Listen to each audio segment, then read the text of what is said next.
Humanity will soon mark the 53rd anniversary of Neil Armstrong's first steps on the Moon. On July 20, 1969, at 10:56 p.m., Neil Armstrong plants the first human foot on another world. The quickly unfolding mission was a little scarier than NASA had planned for. On approach to landing on the lunar surface, Commander Buzz Aldrin had to make some unexpected landing adjustments because of a computer error, and the lunar lander, named Eagle, successfully landed on the Moon's Sea of Tranquility with only 30 seconds of fuel remaining, fuel that the crew needed for their return to the orbiting command module named Columbia. Columbia was being piloted by astronaut Michael Collins. Michael Collins eventually went on to write an award-winning autobiography called Carrying the Fire. It's a book this author has read more than once and highly recommends it. In the book, Collins tells what it was like to be the first human to see the side of the Moon no one has seen before. As history has recorded, Aldrin and Armstrong did successfully make it back to Collins and the Columbia. After the Eagle successfully docked with Columbia, Collins felt, for the first time, that they were going to carry this thing off. The crew successfully splashed down off the coast of Hawaii on July 24, which checkmarked the bottom line of Apollo 11's remarkable and historic lunar mission, arguably one of the single most historic events in modern human time. During the research for this article, one word describing Neil Armstrong's demeanor kept surfacing: modesty. Neil Armstrong, one of the most historically significant people in human history, was a very modest man who never sought fame, nor fortune, from his lifetime of hallmark accomplishments, and there were many. From piloting the record-breaking North American X-15 rocket plane to walking on the Moon, to serving as NASA's Deputy Associate Administrator for Aeronautics, Neil Armstrong did not waste his time here on terra firma, nor lunar firma. Fast forward to August 7, 2012. Neil Armstrong was admitted to Mercy Health Fairfield Hospital in Fairfield, Ohio for severe chest pains. On August 25, Armstrong died from complications resulting from routine coronary bypass surgery after a nurse removed 2 electrical connections to his artificial pacemaker a week prior. He bled profusely into the membrane surrounding his heart. A lawsuit ensued and there was a $6 million settlement to the family. The end of a hero, the launch of a valuable legacy. 5 years later, the auctions began. Michael Riley is the director of space exploration for Heritage Auctions in Dallas, Texas. Heritage Auctions was given the sole right to the Neil Armstrong estate artifacts, officially called the Armstrong Family Collection.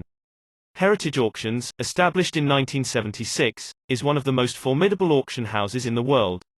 Out of curiosity, I did a Google Earth search on Heritage Auctions in Dallas, and their facility is massive.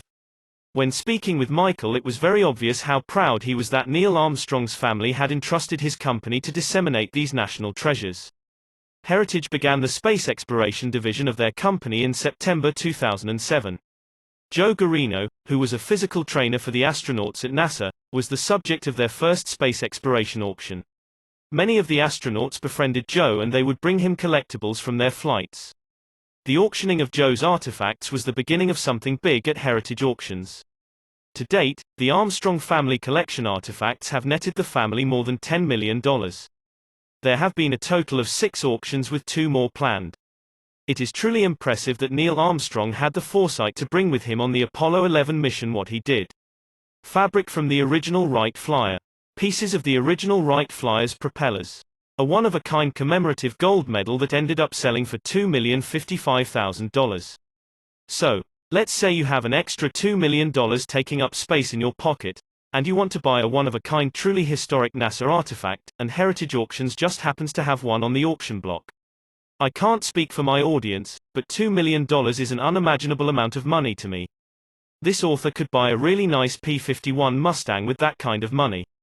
On the other hand, he could buy a gold medallion that's been to the Moon on the mission that enabled humanity to place its footprint on another world for the first time. That kind of decision is a subjective one, maybe even questionable. You wrestle with it in your mind, but your passion for history supersedes logical thought and you hit that bid button. How do you know what you're bidding on is a safe bet for that spare $2 million of yours?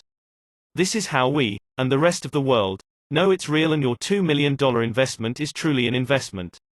One answer, CCG. For the sake of documentation, I'm going to run through the acronyms. First, there's the parent company acronym, CCG, Certified Collectibles Group.